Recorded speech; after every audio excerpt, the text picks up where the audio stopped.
今天我们的邮轮将会停靠在哥伦比亚的卡塔赫纳，这座充满故事和历史的城市。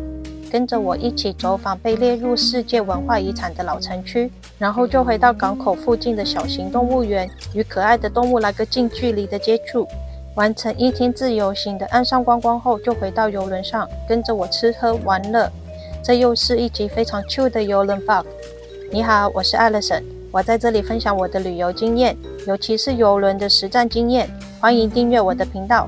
那我们现在马上开始。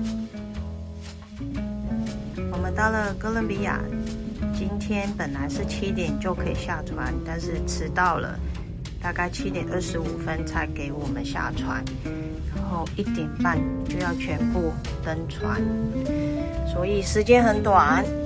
看一下外面，这就是我们窗户外面。好，赶快出发。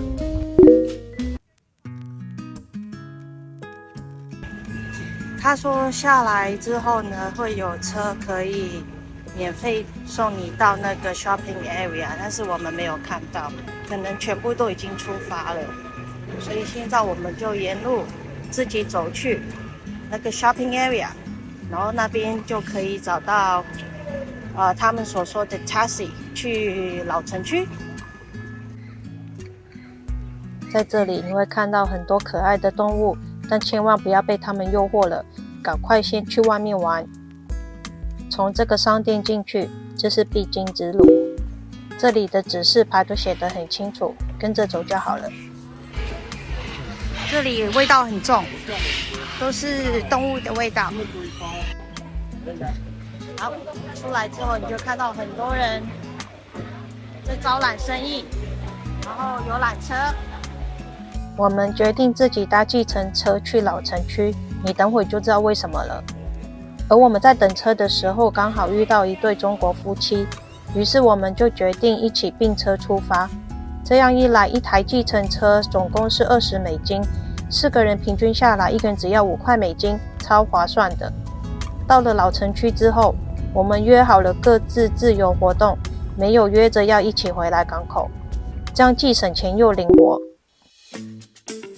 计程车把我们载到这里，但是一下车我们就走错方向了，离老城区越来越远。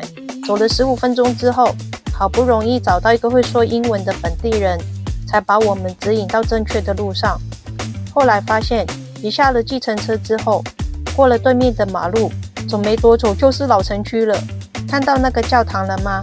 那里就是老城区的入口。卡塔赫纳原本当地的原住民在这里住得好好的，然而在16世纪的时候，西班牙人开始大规模的探险和殖民的计划。在1533年，西班牙第2次派人来到卡塔赫纳，领军的是佩德罗。他发现这里有丰富的自然矿产，金银珠宝、绿宝石，他就自己宣布说，这里很好，是我们的了。当时的原住民当然有反抗啊，但是西班牙人拥有的武器比较先进，最终还是打败了这些勇敢的原住民，并强迫他们成为奴隶。而且佩德罗还以他自己当时在西班牙的家乡卡塔赫纳来命名这个新的殖民地。佩德罗也看上了这里的港口，他可以把从其他地方抢来的金银珠宝从这里运回西班牙，还在这里建了军事堡垒，防止海盗和其他强国的入侵。直到1811年，卡塔赫纳的勇士率先反抗西班牙，成为第一个宣布独立的城市，也成为哥伦比亚独立运动的先驱，因此这里被称为英雄之城。如今登陆这些港口的不再是海盗，而是搭着豪华邮轮的游客。每年超过200万名的邮轮游客来这里观光。还可以参加这种搭古董老爷车带你兜风的团但团员好像都是长者这样看来这个团费应该不便宜哦。卡塔赫纳老城区原本是西班牙殖民时期贵族和富人居住的地方，颜色非常鲜明的房子，还有着厚重的石墙。虽然已经斑驳了，但是还是看得到当时的豪华。整个老城区的面积虽然不大，但是这里却拥有3座重要的教堂。这一座就是圣多明各教堂，相当有历史。老城区被联合国列为世界文化遗产，所有的修缮工作都必须要符合传统的建筑风格和技术。这间卡希贝在这里是非常知名的绿宝石专卖店。几年前我跟团来过这里做半日的观光，只要有一个团员表现出有兴趣，有可能会交易的氛围，导人是不会带其他人走的，直到有人交易为止，整个团才会往下一个地方前进。所以啦，这就是为什么我决定不跟团了，这一次就自己带着我先生到处逛。一进到店里，热情的小哥哥就跟我们介绍绿宝石的知识和历史。哥伦比亚的绿宝石是被公认全世界最顶级的绿宝石之一，所以尽管你不打算购买，经过的话也可以进来逛一下哦。而我当然就只看不买啦。圣佩德罗广场，这里就比刚才的商业街邻近许多，多了一些休闲的气氛。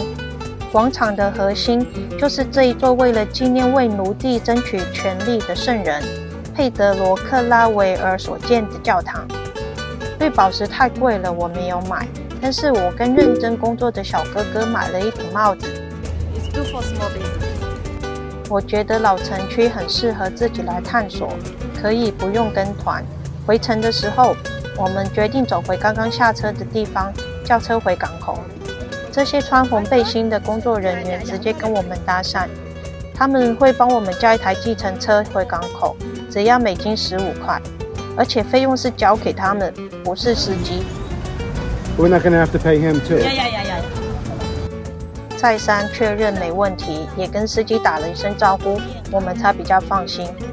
我们被安全地送回港口，而且没有被司机多收任何的钱。所以今天我跟我先生2个人只花了35块美金。一回到港口，好多动物在欢迎我们哦。其实除了几只猴子之外，我看到的几乎都是鸟类。I think I got poop. No, I don't see anything. Okay. 来这里逛一定要戴帽子，不然被鸟大便砸到的几率真的很大。这里的鸟类都被保护得好好的，还可以自由活动，不怕生，还跟我们讨拍呢。这里的孔雀们还会争奇斗艳，轮流开屏，还会来一个华丽的转身，让每个角度的人都可以看得到。这些鸟类好专业啊！12点半，我们结束了悠哉的一天，是时候回邮轮上吃午餐了。